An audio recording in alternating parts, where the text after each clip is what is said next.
Hi అండి, అందరికీ నమస్తే. ఊదలతో ఉప్మా ఎలా తయారు చేసుకోవాలో ఈ వీడియోలో చూద్దాము. దీనికోసం స్టవ్ మీద ప్యాన్ పెట్టుకొని కొద్దిగా ఆయిల్ వేసుకొని 1 స్పూన్ గీ వేసుకోండి. తర్వాత తాలింపు కోసం ఉల్లిపాయ, కరివేపాకు, పచ్చిమిర్చి, అలాగే పచ్చిశనగపప్పు, జీడిపప్పు, బాదం పప్పు, జీడిపప్పు, బాదం పప్పు మీకు కావాలంటే వేసుకోండి, లేదంటే స్కిప్ చేసేయండి. జీలకర్ర కొంచెము, ఇవన్నీ వేసేసి చక్కగా ఫ్రై అయ్యే వరకు కూడా వేగనివ్వండి. ఇవన్నీ కూడా చక్కగా వేగిన తర్వాత వీటిలోనే కట్ చేసి పెట్టుకున్న బీన్స్ ఒక 2 వేసి వీటిని కూడా ఒక 2 నిమిషాల పాటు అలా వేగనివ్వండి. ఇవి కూడా చక్కగా వేగిన తర్వాత ఇప్పుడు దీనిలోకి కట్ చేసి పెట్టుకున్న టమాటా, ఒక మీడియం సైజ్ టమాటా అన్నమాట, ఈ ముక్కలను కూడా వేసి టమాటా సాఫ్ట్గా మగ్గే వరకు కూడా కొద్దిసేపు మగ్గనివ్వండి మూత పెట్టి.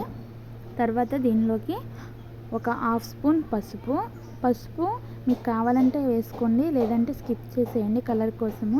తర్వాత రుచికి సరిపడా ఉప్పు వేసుకొని ఒకసారి కలిపేసి మూత పెట్టి కొద్దిసేపు అలా ఒక 2 మినిట్స్ మగ్గనివ్వండి.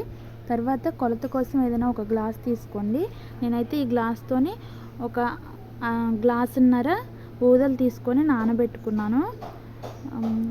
నా గ్లాసున్నర ఊదలకి 3 గ్లాసులు వాటర్ తీసుకున్నాను. ఎసరు బాగా కాగిన తర్వాత మనం ముందుగానే నానబెట్టి పెట్టుకున్న ఊదల్ని వేసుకోవాలి. ఊదలు ఒక 4-5 గంటలు నానబెట్టుకోవాలండి.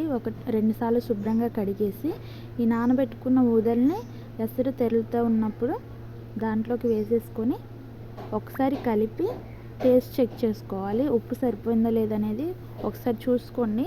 నాకైతే సరిపోయింది కరెక్ట్గా. మీకు సరిపోకపోతే కొంచెం యాడ్ చేసుకోండి. ఇంకంతేనండి, మూత పెట్టేసి చక్కగా ఉడికే వరకు కూడా ఉడికించుకోవడమే. వీడియో నచ్చితే ఛానల్ని సబ్స్క్రైబ్ చేసుకోండి, సపోర్ట్ చేయండి. Thank you for watching.